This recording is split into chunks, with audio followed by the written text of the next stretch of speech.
today we're going to discuss the one more very important topic, that is module 3, which includes the principles of learning and types of analysis.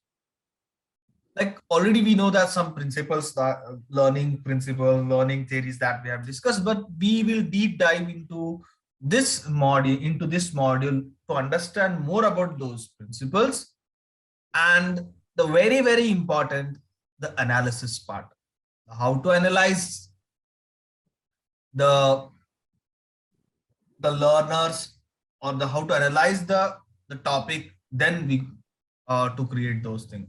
Because already we have discussed in the yesterday class, before understanding or before analyzing the exactly what they require, what the training is required, it becomes very difficult for us to develop the right the instructions for the learners.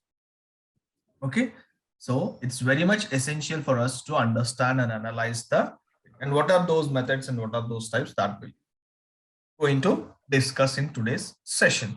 Guys, as I already mentioned, kindly please have pen and paper with you so that whenever you want to note it down something, you can easily note it down. Next, one of the very important, like how you can make this learning an effective. Okay, like is there anything that I have to include? Is there anything I have to avoid in the things? So we will not able to understand that how to make the things effective. Now this problem is resolved by Robert Gagnon 9 instructions for effective learning. So he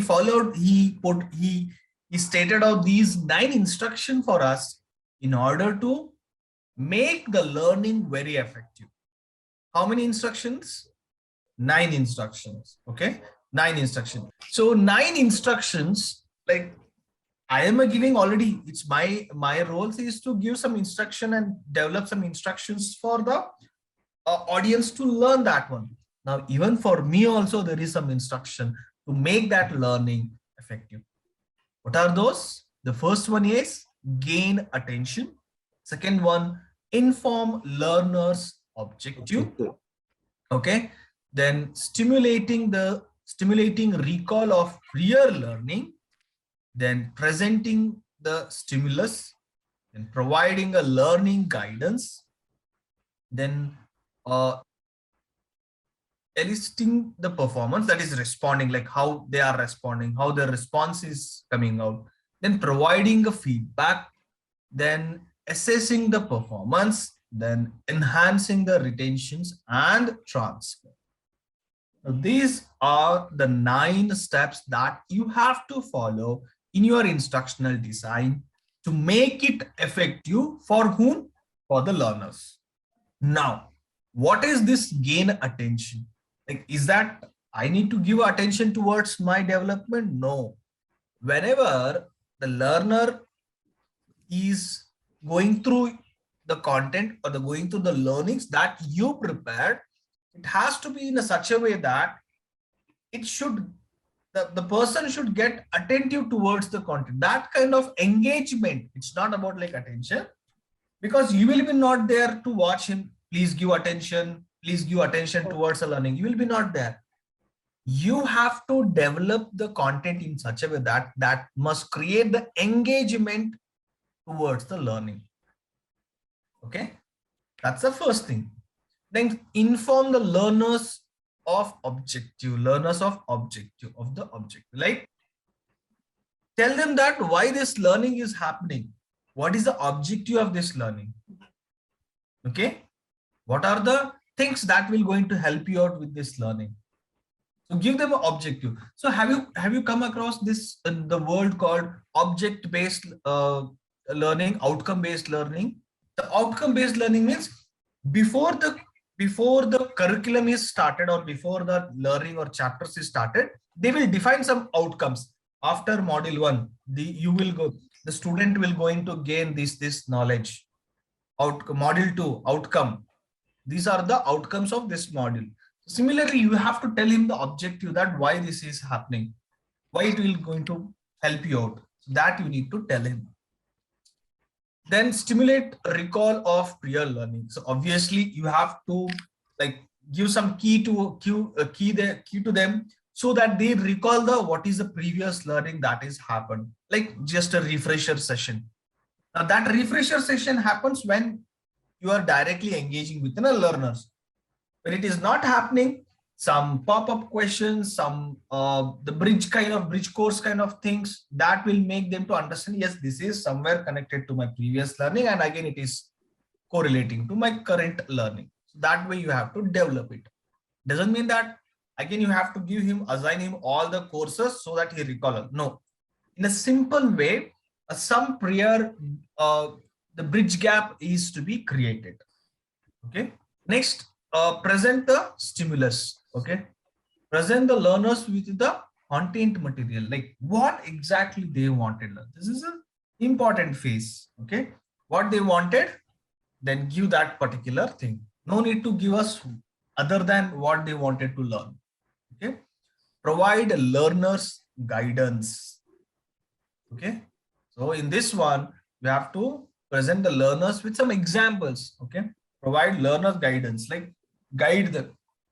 Guiding doesn't mean that you will be there into along sitting beside them and asking them to do this, do this, do. So you have to create some flow chart for them so that they will be guided towards the learning process. Then inside the performance, like whatever the performance that is happening, okay, like you have to respond it. Like even you have to respond and they have to respond it. And this person is doing this. 80% of his course is completed right now. Then how well he's getting on that one. Okay, that's very important. Next, provide a feedback.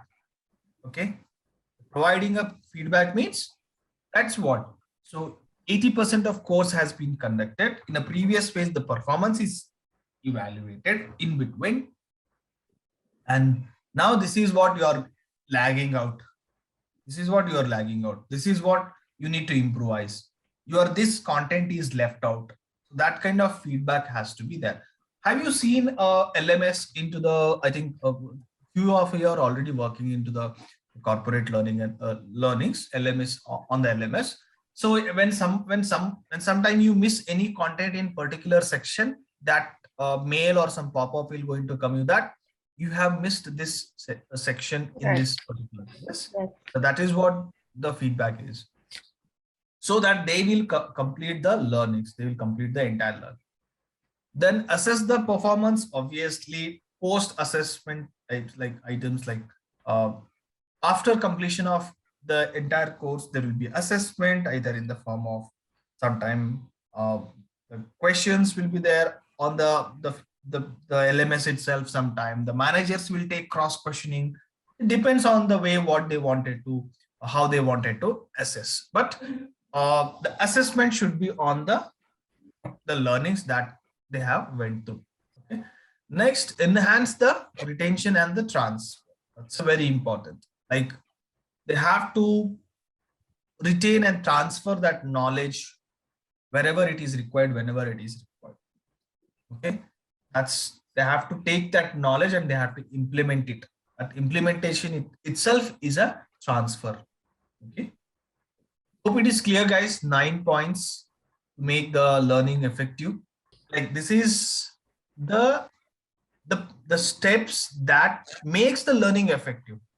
Now, if you miss it, if you miss anyone, like assessment of like assessing the performance is also very important.